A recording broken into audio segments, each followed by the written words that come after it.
खाने वाली बहू। एक गांव में राशि अपने सास ससुर और पति के साथ रहती थी। राशि को खाना खाने का बहुत ही शौक था, इसीलिए राशि बहुत ही मोटी हो गई थी। बहू, आज हमें राजू की बर्थडे पार्टी पर जाना है। वहाँ पर पागलों जैसे खाना मत खाने लगना, नहीं तो लोग तुम्हारा फिर से मजाक उड़ाएंगे। तब वे बर्थडे पार्टी पर चले जाते हैं। पार्टी में बहुत से लोग आए हुए थे।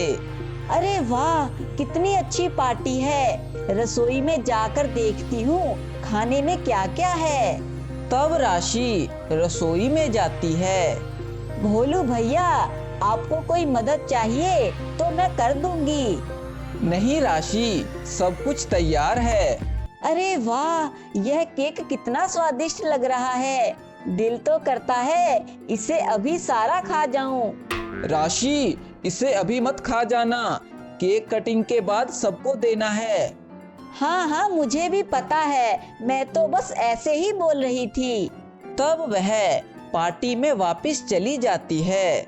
कुछ देर बाद केक कटिंग करने का टाइम आता है और राजू अपना केक लेने किचन में जाता है, पर उसे किचन में केक नहीं दिखता और वह वापस आकर रोने लगता है।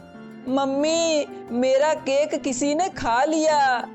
मेरे बेटे का केक किसने खाया? दीदी जी, मुझे लगता है राशि ने केक खाया है।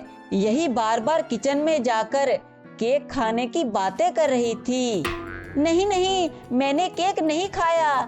तुम्हें शर्म नहीं आती? बेचारे बच्चे का केक खा गई, खा खा कर मोटी भैंस हो गई है।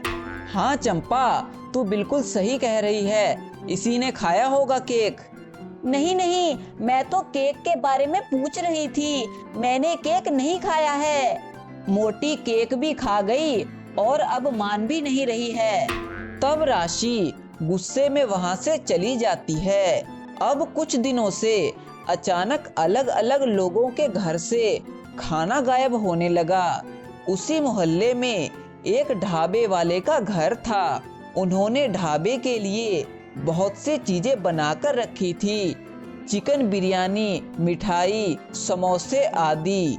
तब वह ढाबे वाला किसी काम से घर से बाहर जाता है।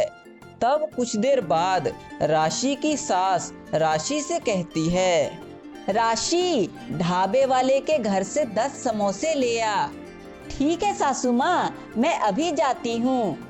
तब राशि समोसे लेने उनके घर जाती है, पर उनके घर में कोई नहीं होता, इसीलिए वह घर से बाहर आने लगती है। तभी वहाँ ढाबे वाला आ जाता है। राशि, तुम यहाँ क्या कर रही हो? भैया, मैं समोसे लेने आई थी, पर घर में कोई नहीं था, तो इसीलिए मैं घर वापस जा रही थी, तभी आप आ गए। चलो कोई बात नहीं, अब समोसे दे देता हूँ। तब वह अपने भंडार कक्ष में जाता है और भंडार को देखकर वह हैरान हो जाता है। अरे, मेरा सारा भंडार खाली कैसे हो गया? 2 घंटे पहले तो मैं सब कुछ बनाकर गया था। जरूर तुमने ही खाया होगा मोटी, तू ही यहाँ से जा रही थी। नहीं भैया, मैंने नहीं खाया, मैं तो अभी ही आई हूँ। मुझसे झूठ बोलती है, मैं सबको बताता हूँ यह बात। तब वह पूरे मोहल्ले में चिल्लाकर कहने लगता है कि इस मोटी ने मेरा सारा भोजन का भंडार खाली कर दिया। तब सभी मोहल्ले वाले उसकी आवाज सुनकर वहाँ आ जाते हैं। क्या हुआ भैया, क्या यह मोटी फिर से खाना खा गई? हाँ बहन जी, इसने मेरा सारा ढाबे का खाना खा लिया। तभी वहाँ राशि की सास भी आ जाती है। आ गई आप अपनी बहू को खाने के लिए कुछ देती नहीं हो क्या, जो यह मेरा ढाबे का सारा खाना खा गई? मुझे तो लगता है आपकी बहू ही मोहल्ले का खाना चुरा कर खाती है। मेरी बहू चंपा को देखिए, कितनी फिट एंड स्लिम है, यह तो कुछ भी नहीं खाती और आपकी बहू तो खा खा कर फैलती जा रही है। बहू, करवा दी मेरी बेइज्जती सबके सामने। अब खुश है तू? नहीं माँ जी, मैंने खाना नहीं खाया। आपने कुछ देर पहले तो मुझे समोसे लेने के लिए भेजा था। इतनी जल्दी मैं इतना खाना कैसे खा सकती हूँ? हाँ बहू, सही कहा तुमने। तुम इतने कम समय में इतना खाना नहीं खा सकती।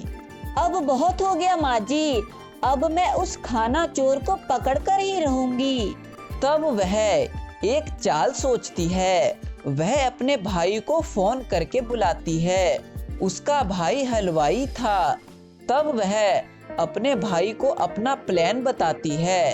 तब वे दोनों गांव में मिठाई बेचने लगते हैं।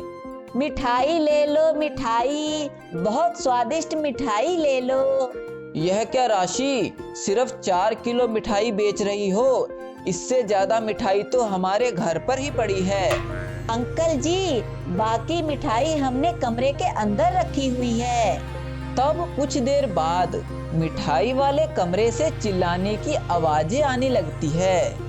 आ बहुत तेज पेट दुखने लगा, बचाओ बचाओ। तब बाहर खड़े सभी लोग अंदर चले जाते हैं और कमरे में चंपा चिल्ला रही थी। अच्छा, तू खाती थी सबका खाना? गांव वालों, यही है जो सबका खाना चुरा कर खाती थी। वो कैसे राशि? मैंने इस मिठाई में पेट दर्द की दवा डाली थी, ताकि जैसे ही मोहल्ले की खाना चोर को यह पता चले कि यहाँ मिठाई रखी हुई है और वह यहाँ मिठाई खाने के लिए आ जाए और मिठाई खाते ही उसका बहुत तेज पेट दुखने लगे और वह पकड़ी जाए। और अब चंपा पकड़ी गई है।